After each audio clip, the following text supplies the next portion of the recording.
Hello, so this is Janus, and you can also call me Janus Banana. So welcome to my video. So in this video, I'm gonna share some of my points about how a medical student should make a decision on these three popular MacBook, which are MacBook Neo, Air, and Pro.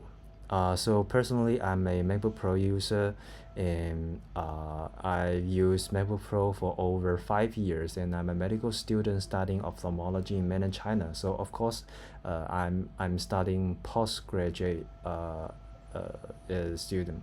So I will share my points upon my experience.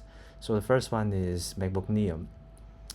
Considering that the MacBook Neo only have 8 GB of RAM, so it should be enough for undergraduate study, undergraduate course, and some just very basic work in the postgraduate, because you need to do some data collection, data cleaning, and data analysis, and using AI, using Adobe Illustration, AI and PS Photoshop to edit your figure in order to get your paper published. So I don't believe that MacBook Neo is a capable machine for most medical students, especially for postgraduate students. So this comes to the second choice, which is the 13-inch MacBook Air, and it's also my favorite, and is also my recommendation for most medical students, because as a medical student, we need to travel a lot.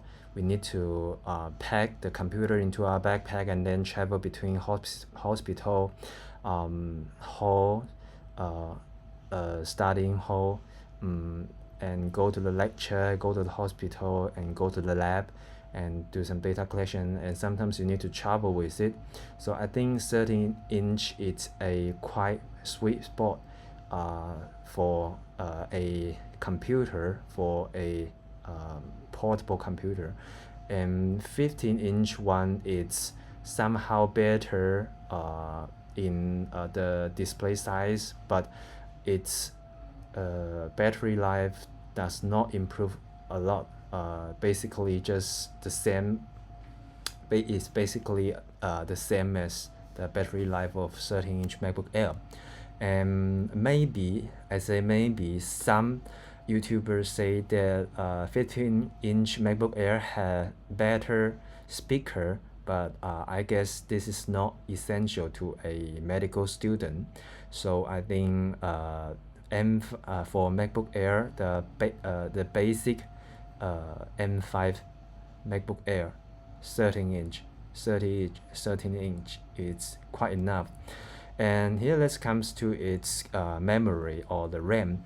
So it's 16 GB unified memory. It's enough, and is capable of most regular analysis you need, like Stata, SPSS, RStudio, some data packages under I believe under 10 GB.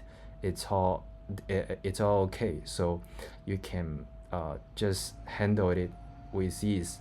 And its storage 512 GB.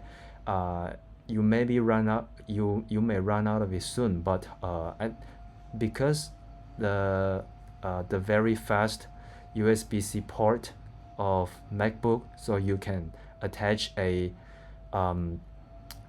SSD to it and use it as a internal disk. Use it like an internal disk, and the experience won't be bad. So for me, I put all my data file in the external SSD, and when I need it, I plug it in, and I open RStudio and run it, or open Python and run it. So it's okay for me. So this 60 plus 512 GB setting, it's okay for me. So here comes to the third choice, which is the MacBook Pro. So if you are considering the basic MacBook Pro, I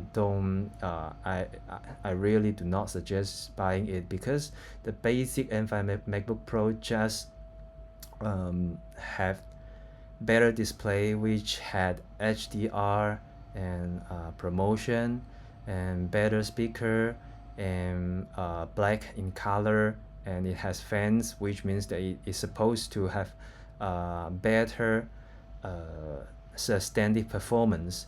But these are not essential to medical students, because for even you do data analysis for a long time, for 2 to 3 hours, it is totally okay, as long as you don't do it at a very hot and humid outside environment.